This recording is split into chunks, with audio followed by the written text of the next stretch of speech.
gusto de presentar al orador del día, que es socio del Rotary Club, Jorge Dimu. Es una persona que yo aprecio mucho, quiero mucho, lo conozco hace unos cuantos años, de tal manera que le mando un abrazo y voy a decir parte de su currículum.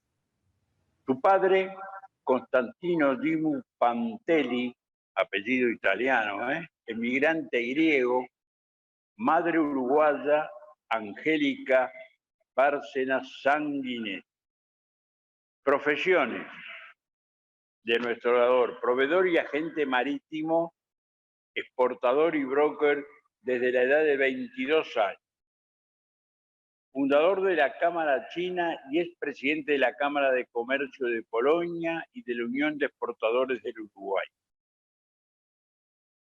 Participante en varias delegaciones comerciales mixtas con el gobierno del momento para la apertura de negocios con China, Brasil, Polonia, México y algún otro país más.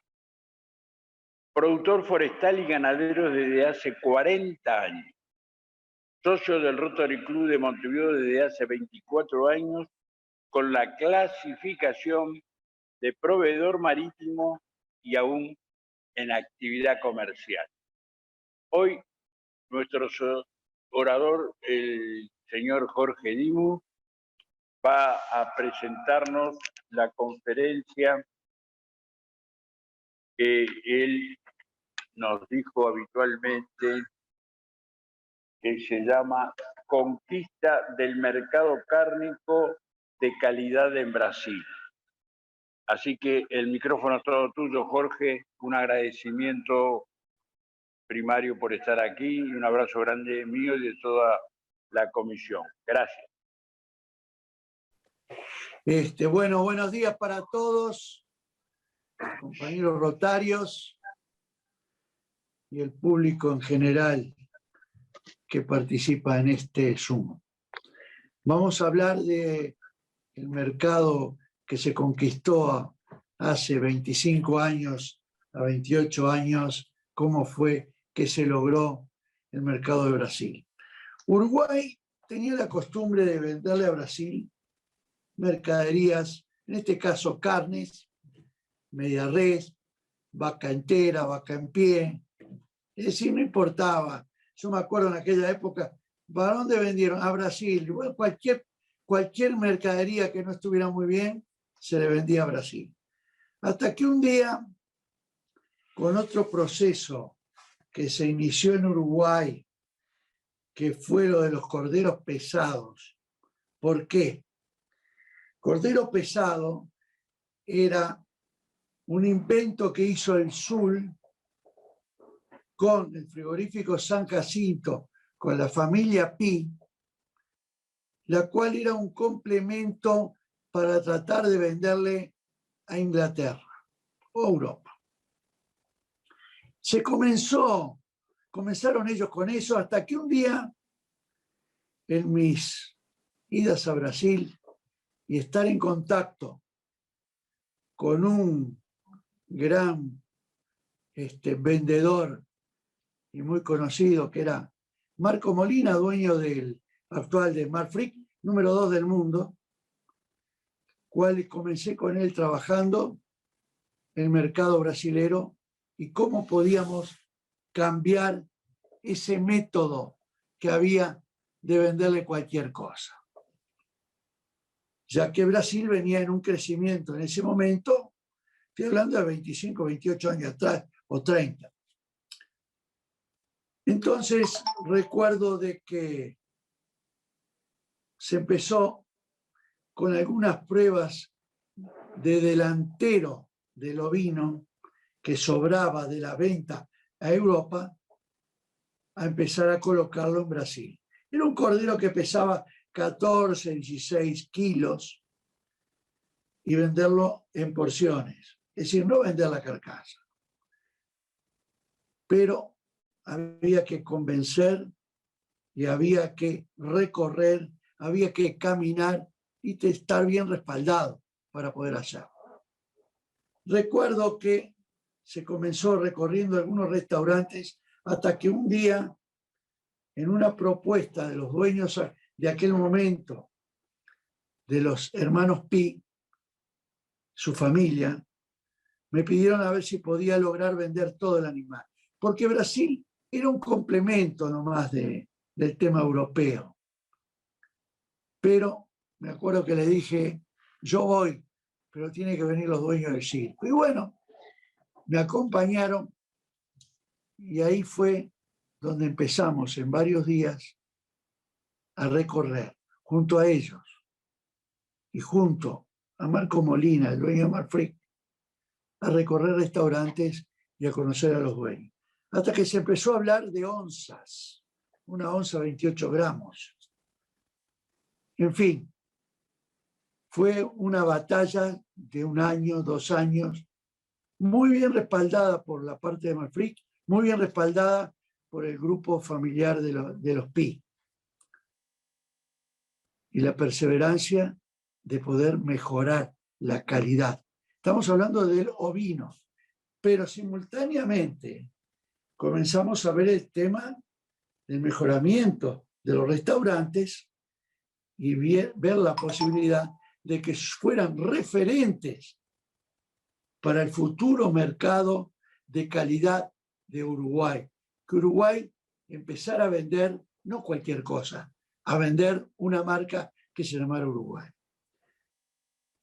Llegamos a ir 3 veces por mes, 4 veces, quedarnos 10 días, caminar en todo Brasil, recorrer desde Brasilia, Río de Janeiro, Curitiba, Río Grande, San Pablo, recorrer restaurantes. Hasta que un día se me ocurrió hacer una visita especial, es decir, invitando a los dueños de restaurantes y a los jefes de cocina, que ya eran unos cuantos, conjuntamente con algún ministro uruguayo. Me acuerdo que en ese momento creo que fue con el ministro de Turismo, y se me ocurrió hacer una recepción para 500 personas. Estoy hablando de 500 personas, San Pablo.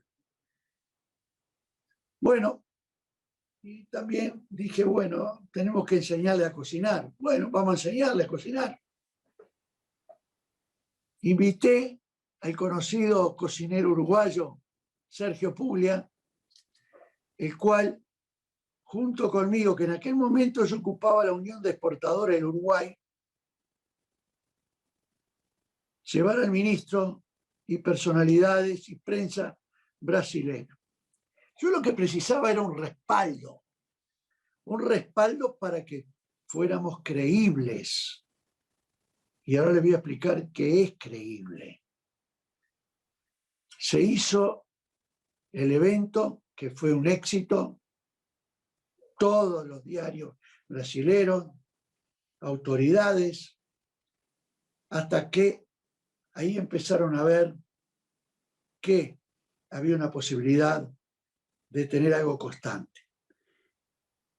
Si bien Puglia cocinó ese día, después los brasileños trajeron franceses y se perfeccionaron y hoy son los reyes de la cocina en toda América y símbolos en el mundo. Mejoramos lo que es el cordero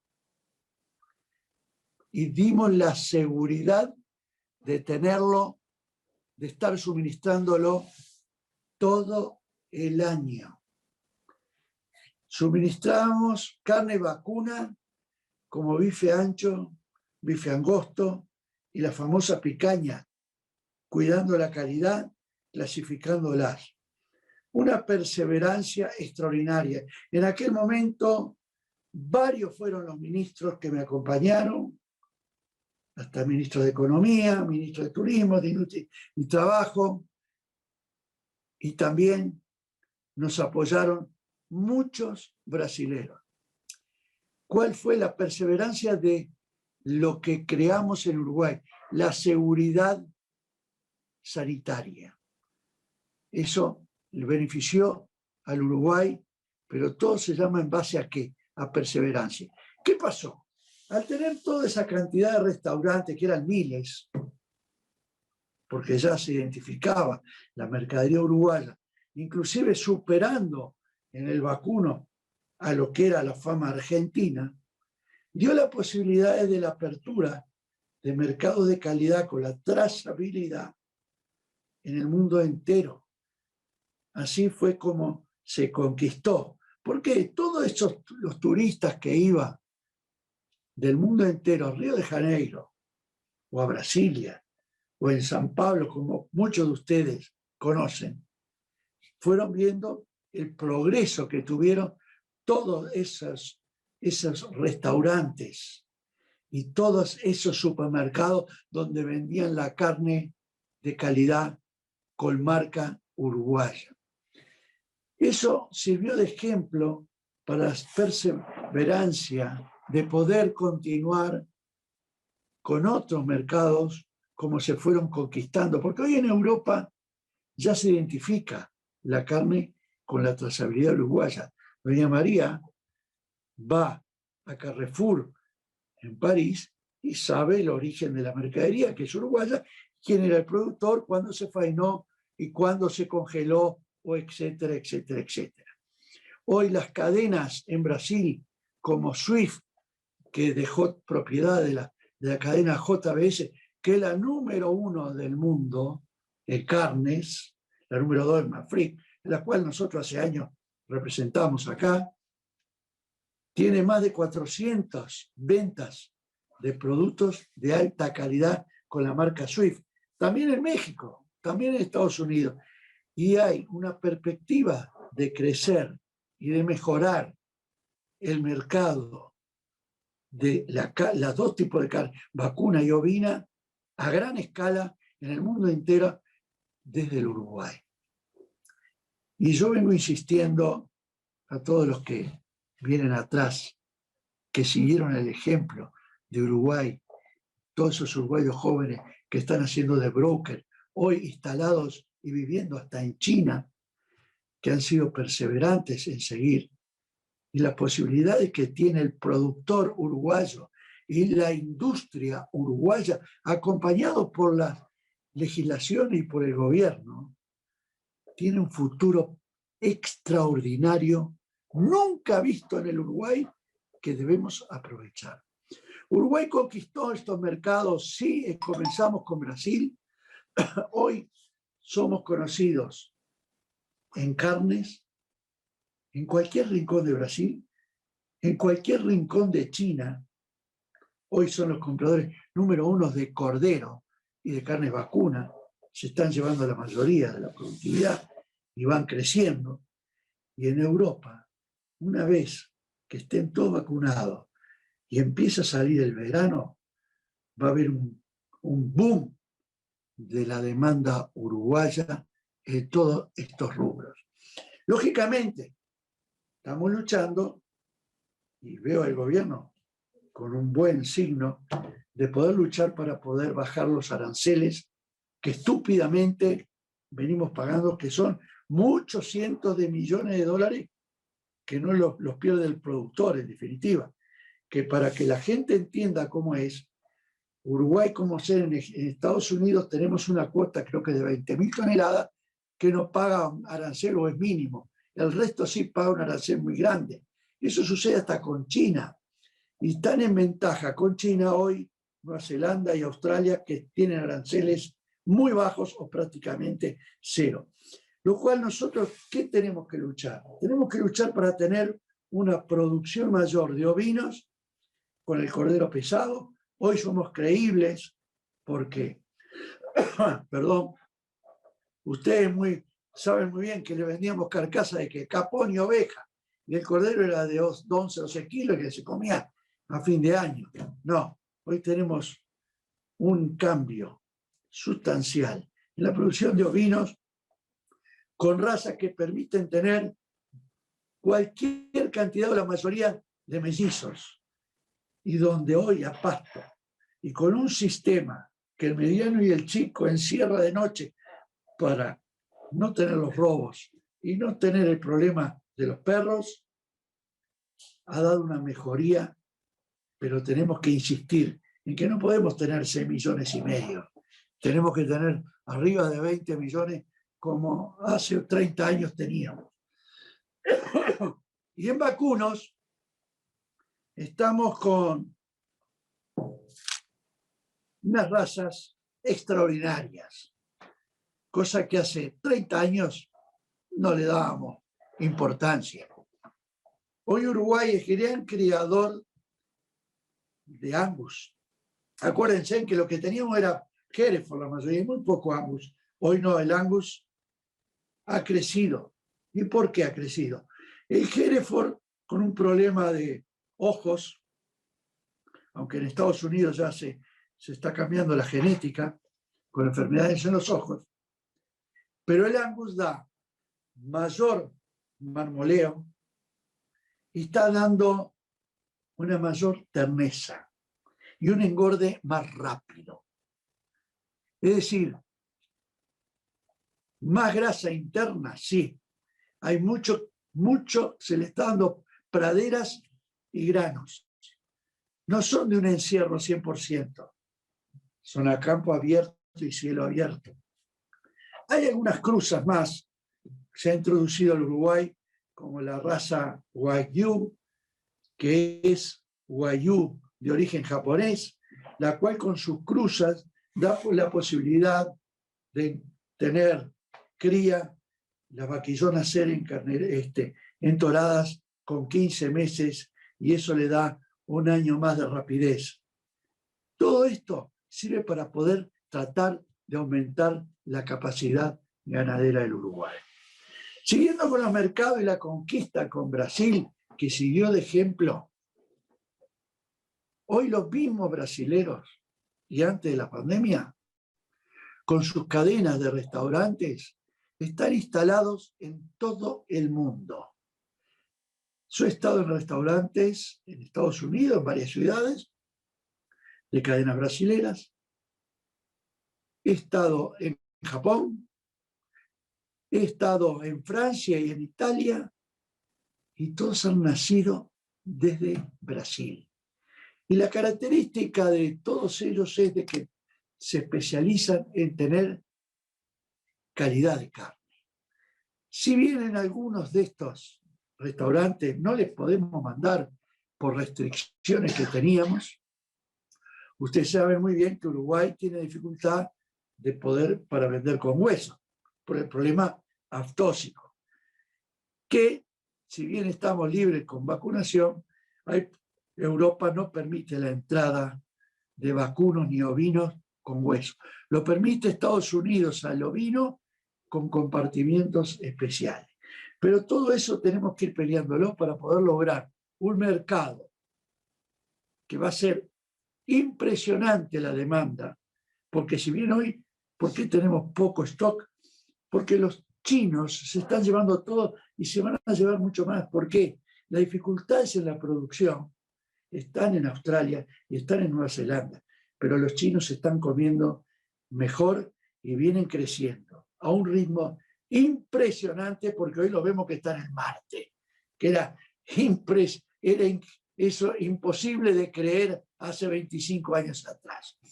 Por lo tanto, estamos viendo un mercado general para las carnes vacunas y ovinas en el Uruguay que comenzó con una gran calidad y una trazabilidad que se logró a través de INAC en aquel momento, con los distintos directivos que manejaron y siguieron manejando hoy, cuidando la calidad y el prestigio de Uruguay. Lamentablemente la pandemia nos hizo bajar algo, pero la demanda que se viene, la que hay hoy ya estamos demandados.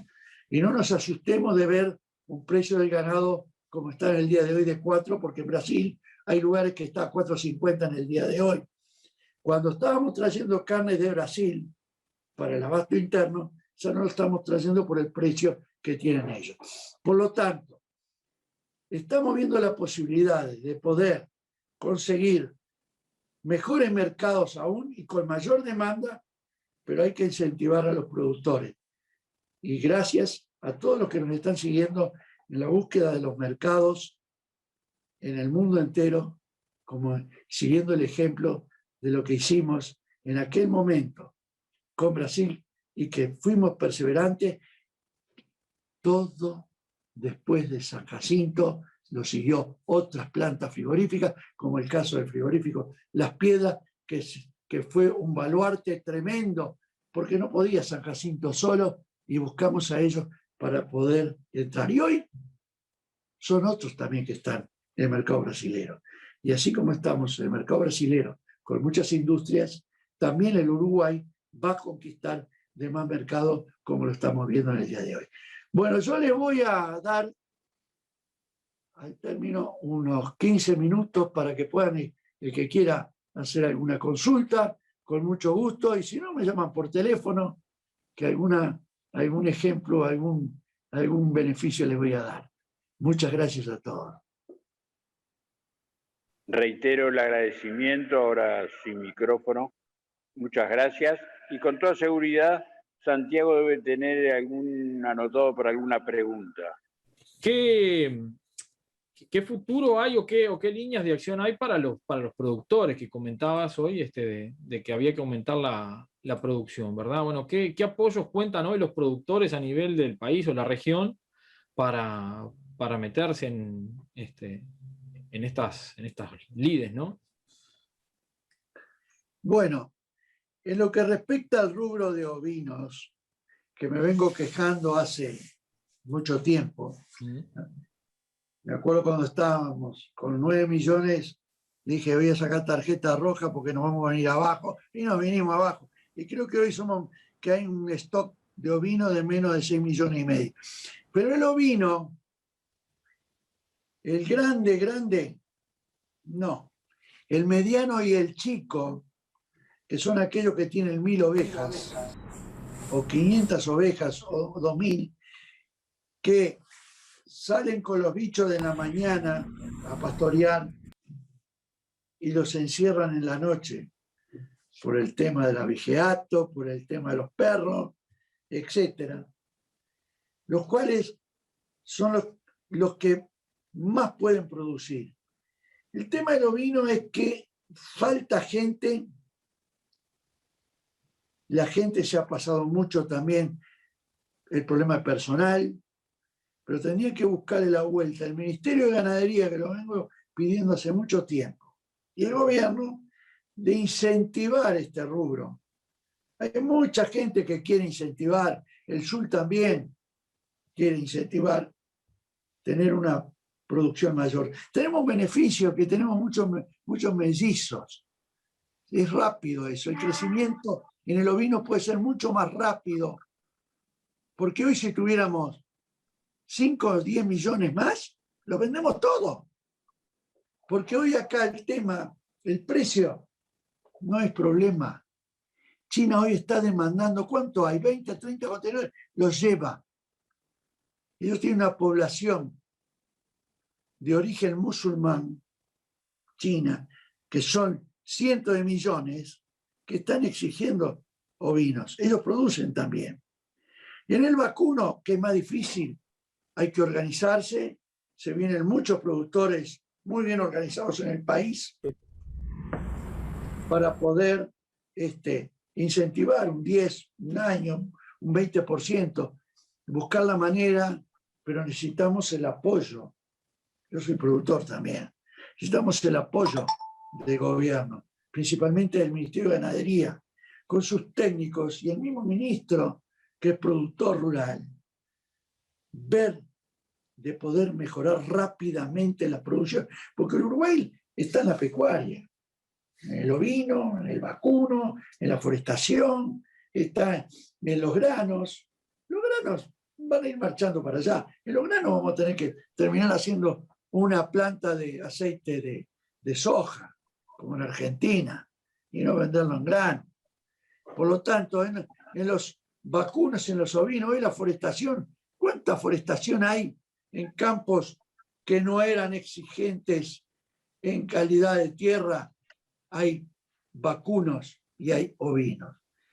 Por lo tanto, necesitamos un apoyo del gobierno, sea como sea, para poder incentivar a todos esos productores, los grandes y a los chicos también. Muy bien. Carlos ha levantado la mano. Carlos, te vamos a pedir ahí que actives el audio. Ahí está. Hola Jorge, muy interesante tu disertación y un día también podrías hablar del pescado del cual hemos compartido tanto. Te quería hacer una pregunta, porque ahora hay como un embate hacia la carne por el tema de cambio climático y demás. ¿Y cuál sería tu consejo para enfrentar esta situación? No sé si lo has pensado en algún momento. No, lo del cambio, Uruguay tiene lo notamos, un cambio climático en general. Hoy yo sigo muy de cerca eso. El agua del océano acá está más caliente. Miren el clima que tenemos. En Europa el Mediterráneo ha subido de temperatura. Es decir, se ven pájaros que no se veían. Nosotros, en el cambio climático, cuidar los animales, nosotros tenemos todo a cielo abierto. Porque cuando se habla de confinamientos, no se habla bajo techo. Es todo a campo abierto y son 2 o 3 meses que se le da granos. No es como en Europa, que llega el invierno y va una bolsa. No. Creo que lo que es natural, lo que es la crianza en el campo, como lo estamos haciendo, donde se cuida el animal de comer bien, se cuida sanitariamente qué se le da. Yo creo que el Uruguay está caminando bien por ese lado. Además, el tema de los... Jorge, me refiero al tema de las emisiones, que están diciendo que las emisiones que hacen los animales, los bovinos sobre todo, bueno, yo no creo... Política, es toda una cuestión política, pero el tema es que de alguna manera creo que el Uruguay tiene que encararlo, es decir, qué respuesta da, cómo se planta en el mundo ante esta situación. Bueno, se podría ver. Hoy de mañana una señora me llamó para comentarme eso, a ver qué comentaba yo sobre eso. No sé que el gobierno lo vea eso, pero yo creo que estamos lejos de resolver ese problema de las emisiones. Yo creo que es una cosa que tendría que encarar el gobierno, a ver cómo lo vamos a posicionar en el futuro. Yo creo que está ahí, Carlos. Bien. Gunter tiene ahora ahí otra consulta. Gunter, ahí. Sí, muchas gracias, Dimu, por la presentación y también una consulta referida a la parte bovina y los mercados. ¿Hacen una diferenciación ya, no sé si tanto en China, pero en otros, sobre lo que es carne criada en feedlot y en campo natural? ¿Hay diferenciación allí de precios, diferenciación de demanda, preparación de los frigoríficos para suministrar con la trazabilidad necesaria? Bueno, sí, hay una diferencia. En el vacuno, voy a referir al vacuno, porque en el ovino, en confinamiento no. En el vacuno, aquellos animales, ustedes han oído de la cuota 481 y han oído de lo que es Hilton. La 481 son animales que se faenan con 2 años. Por lo tanto, entran a un confinamiento y un engorde rápido de 3 meses o 2 meses con 400 kilos. Esos se encierran para poder lograr el grado de grasa que necesitan con complemento de grano y campo. Es decir, están en predios no chiquitos que se mueven los animales, les dan de mañana, de tarde, a mediodía, todos le están dando raciones, pero es a partir de los 400 kilos aproximados. Y los encierran para vender a los frigoríficos, aunque las mismas plantas tienen sus confinamientos, para poder sacar animales engordados a corral que terminan siendo más grasosos y con fibra interna más grasosa. Es increíble, se está vendiendo esa mercadería, un ejemplo, alrededor de 9.000, 9.400 dólares, todo el animal en la cuota Hilton, que creo que no paga aranceles en Europa. La cuota Hilton es distinta. La cuota Hilton, que va al mismo lugar a Europa, no permite que sean de encierro, sino que son de campo abierto. Son animales que se terminan con buenas pasturas, buen engorde, pero no tienen complemento o encierro a grano, aunque comen granos, porque cuando son retirados de la madre, los terneros, siempre se hace el complemento, se les da grano, pero están en campo abierto. Son dos diferencias distintas, pero ahí se vende el ramp and loin, que son los cortes tradicionales, que andan alrededor de 12.000 dólares, puede llegar a un poco más, había bajado algo. Pero el ganado que es de confinamiento y de encierro, sí, se paga mucho más. Hay una diferenciación. Ya el que va al encierro con 400 kilos o 380 kilos, se paga unos 20 centavos más aproximadamente, eso de repente del ir y venir del comprador. Pero en lo que se refiere a la venta al exterior, ya les di los precios, y son animales de gran calidad, como nosotros vemos a veces que algún bife ancho en algunos restaurantes uruguayos son que están pasados de edad, pero de gran calidad, como ustedes los baby beef que se están comiendo acá. Quería agradecerle, por supuesto, es muy interesante la charla y el origen, digamos, de fortalecer la calidad de la carne. La pregunta mía va dirigida a qué piensa usted entonces de limitar realmente las plantaciones forestales a los predios de bajos índice CONIAT, como fue planteado originalmente, y no permitir que se planten árboles en tierras que pueden producir la carne esa de la cual usted habla. Bueno, yo soy productor forestal hace muchísimos años. Realmente las plantaciones forestales tienen que estar en lugares que sean pobres, lugares de piedra, de bajo índice, yo lo he visto con mis propias plantaciones, las cuales han mejorado la calidad de los bajíos, permitiendo hoy, y ustedes van a ver que en la venta cuando hay pantallas, van a ver que dicen, viene de una forestación y son animales extraordinarios.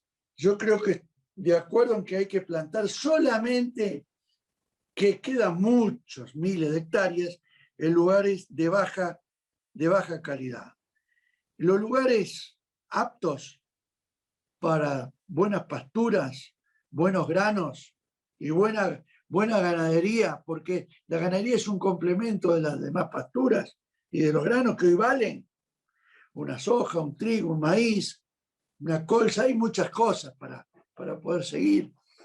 Se debe de prohibir de plantar eucalipto, solamente cortinas para protección. Pero lo veo bien que no se permita plantar en lugares que son redituables en granos y en ganadería, porque tenemos las posibilidades de plantar en lugares que podemos mejorarlo directamente, porque cambia totalmente lo que es la identificación de los suelos. Los bajíos han mejorado con una ganadería espectacular. Y dentro de las plantaciones también, con ovinos, aunque ahora hay eucaliptus, nuevas variedades que dan a los 8 años, se pueden cortar, que no dan sol. Es decir, dentro de las variables de eucaliptus, el glóbulo permitía entrada de sol, que es lo que yo tengo, pero que es en el sur, pero las plantaciones de Grandis no permitían. Y hay otras variedades nuevas que no están permitiendo. Pero, insisto, hay que plantar en lugares que no son buenos para tener granos ni ganadería. ¿Qué tal, Jorge? ¿Cómo estás? Un gusto escucharte. Y lo mío es más que nada una ampliación a la inquietud que manifestó Carlos Varela respecto de lo que mucho se habla de que el ganado contamina porque produce el gas metano que se va a la atmósfera y que contribuye al cambio climático, al efecto invernadero y todo eso. No es por hacerme la propaganda, pero justo el mes pasado escribí una columna en el diario, la pueden encontrar porque está bajo mi nombre, donde hago mención a algo que es sumamente interesante, se los recomiendo. Es un sudafricano que se llama Savory, un hombre que ha pasado toda su vida en estos temas y que se fue dando cuenta y aprendiendo muchísimo. Es un hombre que ya tiene, creo que como 90 años y está fantásticamente bien, donde él desarrolla lo que se llama el manejo holístico de los campos, o sea, de la ganadería. Y se prueba, él ha probado, lo ha comprobado, y ya es algo que está muy reconocido internacionalmente, cómo los ganados son fundamentales para evitar la desertificación de la tierra, que es un grave problema de nuestro planeta. Yo no les voy a decir que lean mi artículo, pero si quieren ahí hay una pequeña síntesis, y si no, busquen Alan Savory, manejo holístico. Es interesantísimo. Sí, yo creo que ese artículo yo lo leí, sí. Indudablemente que hay un temor con el tema del metano. También hay un temor en que, teniendo ganadería, las pasturas se van conservando. Pero tenemos que pensar también en la alimentación. Es decir, es un tema muy delicado que vamos a ver cómo lo vemos en el futuro y cómo se manejan las autoridades para poder aconsejar a todos los productores. Indudablemente que nosotros tenemos la posibilidad y el futuro, el Uruguay tiene un gran futuro en todo lo que es pecuaria. Y dentro de la pecuaria está toda la ganadería y toda la cadena. Toda la cadena. Nunca el Uruguay tuvo la oportunidad que tiene ahora. Siempre detrás de una gran crisis viene un mejoramiento. Indudablemente que ese tema, Julia, hay que mirarlo, hay que verlo y hay que insistir sobre eso. Bien, presidente, no tengo otra pregunta. Bueno, muy bien. En el panel. Reitero mi agradecimiento a Jorge. Le mando un abrazo personal de aquí de toda la directiva. Estuvo en una conferencia espectacular, muy clara, y si quedó algún inconveniente, como él dijo, lo puede molestar a él. Lo que quiero decir antes de finalizar la reunión es insistir en que el martes 22 comenzamos, o mejor dicho, la directiva va a ser una directiva a la hora 11, como es habitual, pero la reunión en vez de a la hora 13 va a ser a la hora 12. Y esto es en relación con la entrega del premio rioplatense con la gente de la Argentina, de Buenos Aires. De tal manera que, les reitero, cambiamos de horario para ese día solo. A la hora 12 comienza la reunión, que va a ser premiada una representante del Rotary de Buenos Aires. Como siempre, le hacemos homenaje a los emblemas nacional y rotario, como es habitual, y cafecito, esperando las reuniones presenciales, como dijo nuestro secretario, y que tengan un buen día, un buen fin de semana, y nos vemos el próximo martes a la hora 12, y lo que le decimos es adiós, hasta el martes que viene, que lo pasen bien, un abrazo grande los apreciamos mucho y hemos aprendido mucho en este año que nos tocó gobernar. Chau, chau. Hasta el martes. Gracias a todos, Chau a familia todos. Rotaria. Chau a todos. Muy bien.